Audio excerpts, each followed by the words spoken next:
ನಮ್ಮ ಮನೆಯಲ್ಲಿ ಅಮ್ಮ ನಮ್ಮ ಮನೆಯಲ್ಲಿ ಎಣ್ಣೆ ಕೊಬ್ಬರಿ ಎಣ್ಣೆ ಈ ಬಗೆ ಬಗೆಯಾದ ಎಣ್ಣೆಗಳನ್ನು ಅದನ್ನು ತೆಗೆದುಕೊಂಡರು ಹೋಗಿ ವ್ಯಾಪಾರ ಮಾಡಲು ಯಾರೂ ಇಲ್ಲ.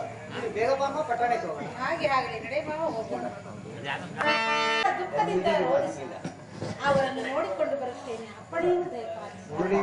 ಈ ಘೋರಾದ ಕಾಡಿನಲ್ಲಿ ಗಾಳಿಯೋ ಪೀಡೆಯೋ ಈ ರೀತಿ ತೂಗಾಡುತ್ತಿರೋದು, ಬಿಸಿಲಿನ ತಪವೋ ಅಧಿಕವಿರುವುದು. ಇದು ಬೇಗ ಬಾಮ ಪಟ್ಟಣಕ್ಕೆ ಹೋಗೋಣ.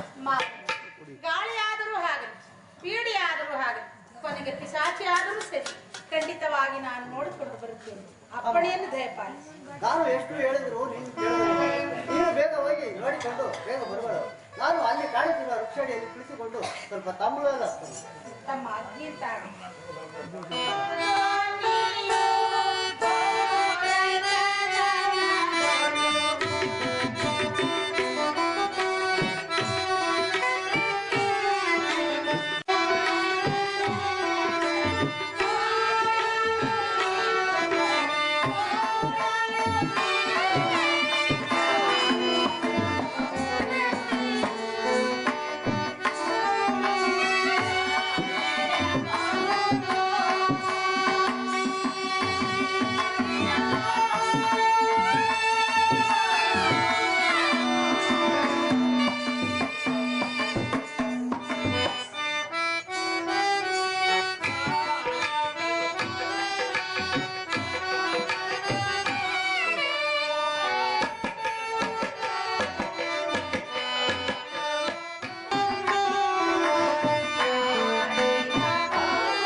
ಚರ್ಯವನ್ನು ನೋಡಿದರೆ ಎಲ್ಲೋ ನೋಡಿದಂತೆ ಕಾಣುತ್ತಿರುವುದು ಯಾರೆಂಬುದನ್ನು ವಿಚಾರಿಸಿದೆ.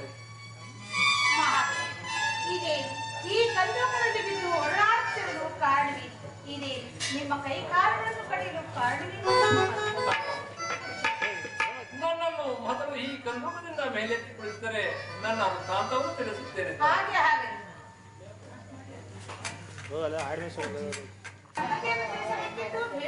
ಅಮ್ಮ, ನನ್ನ ಕಷ್ಟ ನೀವು ಹಾಗಿರುತ್ತಾಯಿ. ಅಲ್ಲದೆ ಈ ಘೋರವಾದ ಕಾಡಿನಲ್ಲಿ ಏಕಾಂಗಿಯಾಗಿ ಬಂದಿರುವ ಕಾರಣವೇನು ತಾಯಿ? ನನ್ನ ಪಟ್ಟಣವಾದ ನಾನು ನೀಲಶಟ್ಟರಾಮ ಇದೇ ಕಾಮಲಿಂಗ ನಗರಕ್ಕೆ ನನ್ನನ್ನು ಕೊಟ್ಟು ಲಗ್ನ ಮಾಡಿದೆ. ನನ್ನನ್ನು ಲಕ್ಷ್ಮಿ ಎಂದು ಕರೆದರು. ತಾವಿಯ ನಿಮ್ಮ ನಿಜ ವೃತ್ತಾಂತವನ್ನು ತಿಳಿಸಬೇಕೆಂದು ಬೇಡಿಕೊಳ್ಳಿದೆ. ಏನು ತಾಯಿ?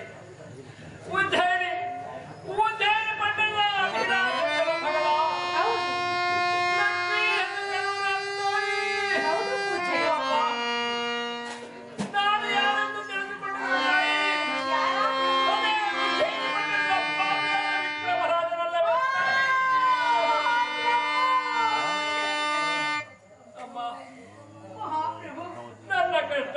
ಆಗಿರುತ್ತಾಯಿ. ನಮ್ಮ ಪಟ್ಟಣದ ಪ್ರಜಾಪರಿಹರರು ಸಂಘದಿಂದ ಇರುವರ ಲಕ್ಷ್ಮೀ ಏನೆಂದು ಹೇಳಿ, ಕಳಸವಿಲ್ಲದ ಗೋಪುರದನ್ವಯು ಮಕ್ಕಳಿಲ್ಲದ ಮನೆಯಂತೆಯೂ ಶೂನ್ಯವಾಗಿದ್ದು ನಮ್ಮ ರಾಜ್ಯ. ಏನು ಮಾಡಲಿ? ನೀವು ರಾಜ್ಯವನ್ನು ಬಿಟ್ಟು ಬಂದಾಗಿನಿಂದಲೂ ಪ್ರಜೆಗಳೆಲ್ಲರೂ ದುಃಖ ಸಾಗರದಲ್ಲಿ ಮುಳುಗಿರುವರು. ಏನು ತಾಯಿ, ನಮ್ಮ ಪಟ್ಟಣದ ಪ್ರಜಾಪರಿಯರು ಎಲ್ಲರೂ ದುಃಖ ಇರುವಲ್ಲ ಲಕ್ಷ್ಮೀ? ಹಾಗಾದ್ರೆ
ಕೈಕಾಲುಗಳನ್ನು ಕಡಿದು ಅವರಿಗೆ ಕೈಕಾಲುಗಳನ್ನು ಕಡಿಯುವಾಗ ಕರುಣೆಯೇ ಭಾರಿ ಇಲ್ಲವೇ? ಅಯ್ಯೋ ದೈವವೇ, ನಮ್ಮ ಪ್ರಭುಗಳಾದರೂ ರಾಜ್ಯದಲ್ಲಿ ಪ್ರಜೆಗಳನ್ನು ಮಕ್ಕಳಂತೆ ಪೋಷಿಸುತ್ತಿದ್ದೆ. ಕಳ್ಳನೆಂಬ ಅಪವಾದವನ್ನು ಹೊರಿಸಿ ಕೈ ಕಾಲುಗಳನ್ನು ಕಡಿದು ಧರ್ಮವೇ? ನಮ್ಮ ಪಟ್ಟಣದ ಹೆಣ್ಣು ಮಗಳಾದ್ದರಿಂದ ನನ್ನನ್ನು ಸಾಗಿ ಸಲಗಿದೆ ತಾಯಿ. ಅದೋ ತಾಯಿ, ನಿಮ್ಮ ಮಾವನವರು ಯಾವ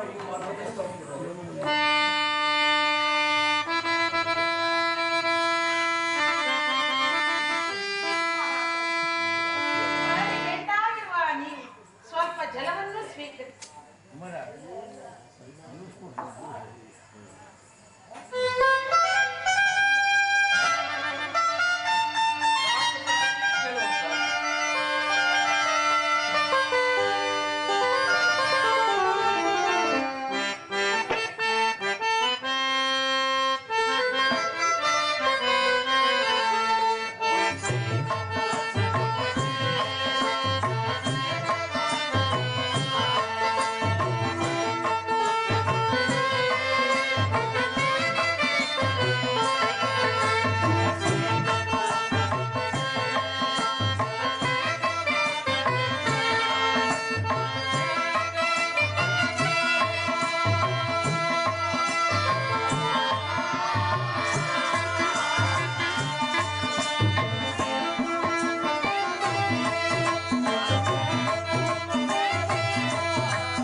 ಇವರು ಶೆಟ್ಟರ ಮನೆಯಲ್ಲಿ ಬಿತ್ತಿನ ಹಾರವನ್ನು ಕದ್ದಂತ ಕಳ್ಳನೂ ಅಲ್ಲ ನಮ್ಮ. ಈತನು ಎಲ್ಲಿದ್ದರೂ ಅಲ್ಲಿಗೆ ಕರೆದುಕೊಂಡು ಹೋಗಿ ಬಿಡುವವರು. ಇಲ್ಲದ ಹೋದರೆ ಈತನಿಗಾಗಿಲ್ಲ ಶಿಕ್ಷೆಯೋ ನಿಮಗೆ ಆಗುವುದು. ಕದಳಿಯ ವೃಕ್ಷದ ಹಾಗೆ ಕಡಿದು ಬಿಸಾಡಿದರೆ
ಕಡಿದು ಮಹಾರಾಜರಲ್ಲಿವೆ ಇವರು. ಹಾ, ಶಿವ ಶಿವ, ಇವರು ನಮ್ಮ ವಿದ್ಯಾಲಯ ಪಟ್ಟಣದ ವಿಕ್ರಮರಾಜರೇ. ಸತ್ಯ ಧರ್ಮದಿಂದ ರಾಜಪಾಲ ಮಾಡುತ್ತಿದ್ದಂತ ಈ ಮಾತ್ಮರಿಗೆ ಇಂಥ ಕಡು ಕಷ್ಟ ಬರೋದು ಕಾರಣವೇ ತಾಯಿ? ಮಾವಯ್ಯ, ನವಗ್ರಹಗಳ ಕಾಟವು ಬಹಳವಾದ್ದರಿಂದ ಇವರಿಗೆ ಇಂತಹ ಕಡು ಕಷ್ಟ ಬಂದಿದೆ. ಆದ್ದರಿಂದ ಇವರನ್ನು ಕರೆದುಕೊಂಡು ಹೋಗಿ ನಮ್ಮ ಮನೆಯಲ್ಲಿ ಪೋಷಿಸಿದರೆ ಮುಂದೆ ನಮಗೆ ಪುಣ್ಯ ಬರುತ್ತದೆ. ಆದ್ದರಿಂದ ಇವರನ್ನು ಕರೆದುಕೊಂಡು ಹೋಗಲು ಒಪ್ಪಿಕೊಳ್ಳಿ. ಅದು ಅಲ್ಲದೆ ಚಂದ್ರಸೇನ ಮಹಾರಾಜರ ಬಳಿಗೆ ಹೋಗಿ ಇವರಿಗೆ ಅನ್ನೋದಕವನ್ನು ಕೊಡುವಂತೆ ಅಪ್ಪಣೆಯನ್ನು ಪಡೆದು ಬಂದು. ಅಮ್ಮ, ಇವರನ್ನು ನೀನು ಇಲ್ಲೇ ನೋಡಿಕೊಳ್ಳಿರು. ನಾನು ಆ ಚಂದ್ರಸೇನ ಮಹಾರಾಜರ ಆಸ್ಥಾನಕ್ಕೆ ಹೋಗಿ ಅನ್ನ ನೀರು ಕೊಡುವಂತೆ ವರವನ್ನು ಬೇಡಿ ಬರುವನು. ಬಹಳ ಸಂತೋಷ. ಹಾಗಾದರೆ ನಾನು ಬರುವಾಗ ಕೂತ್ಕೊಂಡು ಬಂದ ಆ ಮೇನಿಕೆಯನ್ನು ತೆಗೆದುಕೊಂಡು ಬಂದು ಇವರನ್ನು ಪುರಿಸಿಕೊಂಡು ಅನಂತರ ನಮ್ಮ ಪಟ್ಟಣಕ್ಕೆ ಹೋಗೋಣ. ಆಯ್ತು, ನಡಿಯಮ್ಮ. ಇಲ್ಲಿ ಬನ್ನಿ. ಅದುವರೆಗೂ ನಾನು ನಿಮ್ಮ ಮನೆಯಲ್ಲಿ ಗಾಣವನ್ನು ಹೊಡೆದುಕೊಂಡು ನನ್ನ ಕರ್ಮವನ್ನು ಕೆಳೆದುಕೊಳ್ಳುತ್ತೇನೆ. ಬೇಗನೆ ಗಾಣದ ಮೇಲೆ ಕುಳಿತುಕೊಳ್ಳಿ ಶೆಟ್ಟರೇ. ಗಾಣದ ಮೇಲೆ ತಪ್ಪಿ ಕೆಳಗೆ ಬಿದ್ದರೆ ಆದ್ದರಿಂದ ಆ ಕೆಲಸವನ್ನು ಮಾಡಲು ನಾವೇ ನೀವು ಈ ಪ್ರಯತ್ನವನ್ನು ಮಾಡಬೇಡವೆಂದು ಕೈಯಲ್ಲಿ ಬೇಡಿಕೊಳ್ಳುತ್ತೇನೆ. ಶಿವ ಶಿವ, ಈ ಪಾಪಿ ಹಣೆಯಲ್ಲಿ ಆ ಬ್ರಹ್ಮದೇವರು ಏನೊಂದು ಬರುತ್ತಿದ್ದರು. ಶೆಟ್ಟರೇ, ಈ ರೀತಿ ನೀವು ಗೋಳಾಡುತ್ತಿದ್ದರೆ ನನ್ನನ್ನು ಮೊದಲಿದ್ದ ಸ್ಥಳಕ್ಕೆ ಕರೆದುಕೊಂಡು ಬಿಟ್ಟು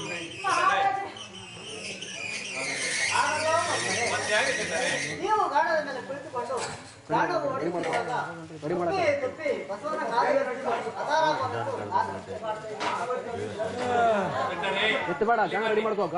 ನಿಮ್ಮ ಒಂದು ಬಲವಾದ ಹಗ್ಗದಿಂದ ನಿಮ್ಮ ದಾಡಿಯ ಮರಕ್ಕೆ ನನ್ನನ್ನು ಬಿಗಿಯಾಗಿ ಬಂಧಿಸಿರಿ. ನಿಮ್ಮ ಎತ್ತಿನ ಹಗ್ಗವನ್ನು ನನ್ನ ಎಡಗೈ ಮುಂಡಕ್ಕೆ ಕಟ್ಟಿರಿ. ನಿಮ್ಮ ಚಾವಟಿಯನ್ನು ನನ್ನ ಬಲಗೈ ಮುಂಡಕ್ಕೆ ಕಟ್ಟಿರಿ. ನನ್ನ ಬಾಯಿ ದರ್ಪಣದಿಂದ ಈ ಬಸವಣ್ಣ ದೇವರನ್ನು ಬೆದರಿಸಿಕೊಂಡು ನನ್ನ ಕರ್ಮವನ್ನು ಕಳೆದುಕೊಳ್ಳುತ್ತೇನೆ. ಬೇಗನೆ ಗಾಣದ ಮೇಲೆ ಕುಳಿತು. ಮಹಾರಾಜರೇ, ನಾವು